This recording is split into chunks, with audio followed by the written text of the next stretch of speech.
লাইলাতুল কদরের ফজিলত কি? কোরআনে আল্লাহ তাআলা এই মর্মে একটা আয়া মানে সূরাই নাজিল করেছেন। এই অন্যান্য ইবাদতের জন্য স্পেশাল কোনো সূরা আল্লাহ তাআলা এরকম বলেন নাই। আপনি চিন্তা করেন, আপনি চিন্তা করে দেখেন, আপনারা চিন্তা করেন যে অন্যান্য ইবাদতের জন্য কোরআনে স্পেশাল কোনো সূরা নাই, কিন্তু আল্লাহ তাআলা এই শেষ দশকের ফজিলতের জন্য একটা স্পেশাল সূরা দিয়েছেন। সে সূরাটার নাম কি? সূরাতুল কদর। আপনি চিন্তা করেন, যেটার জন্য স্পেশাল আল্লাহ তাআলা বার্তা দিয়েছেন, মেসেজ আমাদেরকে দিয়েছেন, এই রাতটার কত বড় গুরুত্ব হতে পারে। অন্য কোনো রাতের ব্যাপারে, অন্য কোনো দিনের ব্যাপারে স্পেশাল কোনো সূরা আপনি পাবেন না, কিন্তু এই রাতের ব্যাপারে আল্লাহ তাআলা সূরা নাজিল করেছেন। এজন্য এই রাতটার এত বড় গুরুত্ব আপনাদেরকে দিতে হবে। তৃতীয় যেটা বিষয় এই রাতের জন্য আমরা নির্ধারণ করতে পারি, সেটা হলো কোরআন রিভিশন করা, কোরআন রিসাইটিং দ্য হোলি কোরআন। কোরআনকে বেশি বেশি পাঠ করা। এই শেষ দশকে কোরআন বেশি পড়বেন।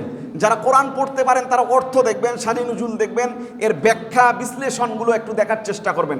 এই শেষ দশক নিজেকে একটু অন্যান্য কাজ থেকে ফারেক করে গুটিয়ে রাখা, একটা জায়গায় আবদ্ধ করা। ইতিকাফ মানে হলো আবদ্ধ করে রাখা, অন্যান্য কাজ থেকে নিজেকে ফারেক করে একটা স্পেশাল ইবাদতের জন্য, আল্লাহর নৈকট্য প্রাপ্ত বান্দা হওয়ার জন্য কি করতে হবে? নিজেকে আলাদা করে নিতে হবে। এইটা কিসের জন্য? আমরা লাইলাতুল কদর যেন পাই। কিসের জন্য? লাইলাতুল কদর যেন আমরা পাই। তো লাইলাতুল কদর পেলে ফজিলত কি? কোরআনে বলা আছে ওই সূরার মধ্যে, লাইলাতুল কদরি খায়রুম মিন আলফি শাহর। এটা 1000 মাসের থেকে উত্তম। আলফুন মানে হলো আরবিতে আলিফ, বা এটার অর্থ হলো 1000। আর আলফুন যে শব্দ এখানে ব্যবহার করা হয়েছে, যার অর্থ হচ্ছে হাজার হাজার। কেমনে হাজার হাজার আপনাদেরকে বলি। 1000 মাসের চাইতে লাইলাতুল কদরি খায়রুম মিন আলফি শাহরুন। শাহরুন মানে হচ্ছে মাস, আর আলফুন মানে হাজার, হাজার মাসের থেকে উত্তম। কেমনে হাজার মাস? এখানে হলো 83 বছর 4 মাস। 83 বছর, 1000 মাসে 83 বছর 4 মাস হয়। আচ্ছা বলেন তো, 83 বছর 4 মাসের ভিতরে বছর কয়টা পাইলাম আমরা? 83। 83-র ভিতরে আবার কদর আছে কিনা? প্রতি বছরে কদর আছে কিনা? বুঝাইতে পারি নাই মনে হয়। আপনি যে প্রতি আপনার 1000 মাসে হয় 83 বছর 4 মাস, এই 83 বছরের ভিতরে আবার কয়টা কদর আছে বলেন তো? 83টা আছে না? তাহলে আপনি কি 1000 দিয়ে হিসাব করতে পারতেছেন এটা?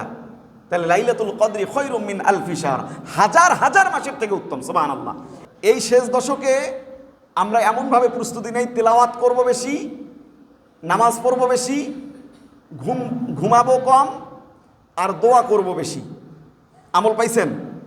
এই আমলগুলো হাদিস দ্বারা সাব্যস্ত, এবং রাসূল কারীম সাল্লাল্লাহু আলাইহি ওয়াসাল্লাম এবং তার সাহাবায়ে কেরাম রিদওয়ানুল্লাহি তাআলা আলাইহিম আজমাইন, তাবেইন পর্যন্ত 10 দিন ছাড়া কি ছিল না লাইলাতুল কদরের তালাশ করার জন্য, যে শেষ দশকের ইবাদত ছাড়া ছিল না। পরবর্তী সময়ে এইটাকে আমরা কি করছি?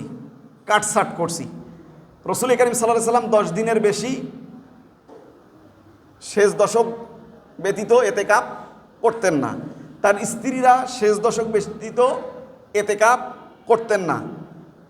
সাহাবায়ে কেরাম 10 দিনের কম ইতিকাফ করতেন না। তাবেইনদের যুগে 10 দিনের কম ইতিকাফ করতেন না। পরবর্তী সময়ে এটা ইজতিহাদের মাধ্যমে যতটুকুন জানি যে কমানোর সুযোগ আছে, কমানোর সুযোগ আছে। যদি কেউ কমায় দেয় তাহলে হচ্ছে লাইলাতুল কদর কনফার্ম সে পাবে, এইটা বলা যায় না। কিন্তু যে 10 দিন ইতিকাফ করবে সে আশা করা যায় তার লাইলাতুল কদর কি হবে না? মিস হবে না। এজন্য আপনারা চেষ্টা করবেন এই 10 দিনের আমলগুলো করা।